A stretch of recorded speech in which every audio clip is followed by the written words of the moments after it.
Why does Wang Xishan so interested in nationalism and populism?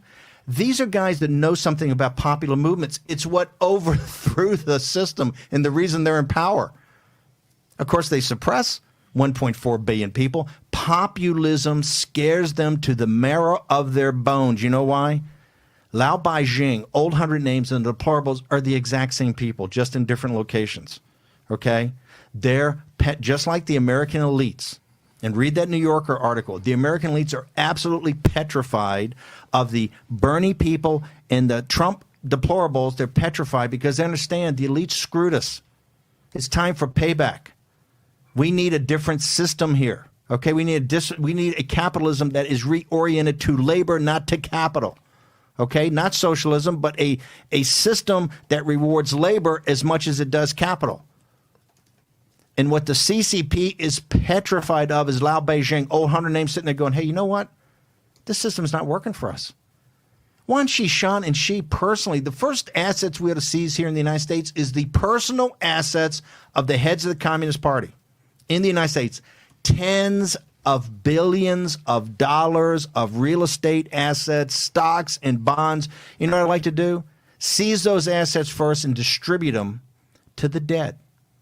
Right? I like all the caskets in Heart Island. I like them to be first. And I'm not trying to say, hey, they're more worthy than the one people in New Orleans and Detroit, because they're not. But it was a dramatic photo. I like to go to the Potter's grave. I like to go to Hearts Island. Every casket that's there, and what I like to say is, hey, Xi's personal family ownership in New York City and Wang Xishan's ownership in New York City, we liquidate that and we give it to the families of the dead. Let's do that. What, by the way, Wang Xishan and Xi, you guys are communists. Why do you have so much personal wealth? The people remember, of 1.4 billion Chinese, only 90 million communists.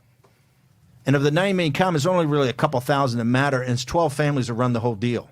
Right? So that's what I said. Jack calls them princelings. These are the people that were around Mao Zedong. Right, and Chou Enlai in the Long March, right? The original guys that took over the Chinese Communist, the original guys in the Communist government. The princelings are the grandchildren of that, of which, Xi's father was one of the enforcers for Mao in the Long March.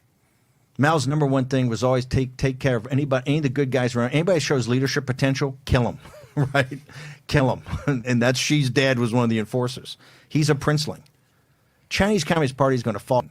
They understand when the deplorables around the world, in England, and in Europe, and in India, and in Brazil, and in good old United States of America, in Japan, when they wake up to the fact that, hey, this was Xi's fault.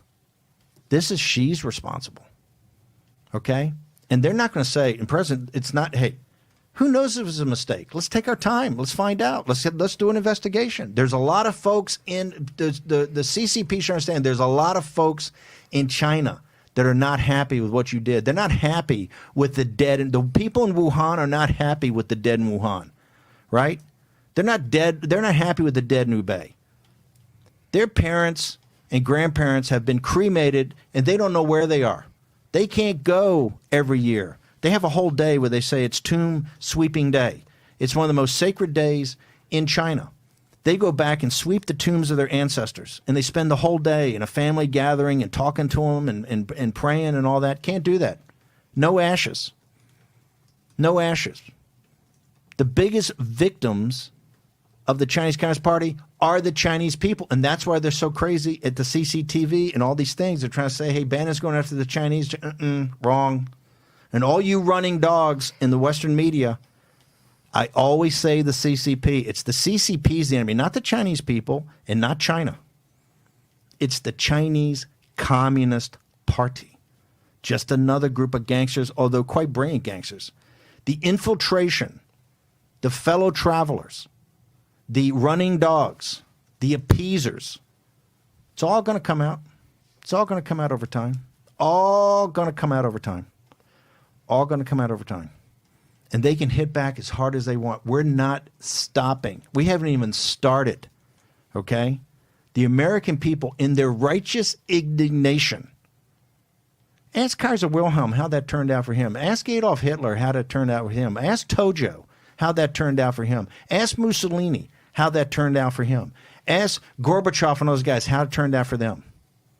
When the American people in the West turn their righteous indignation on something, when it's in the gun sights, it's going to be over.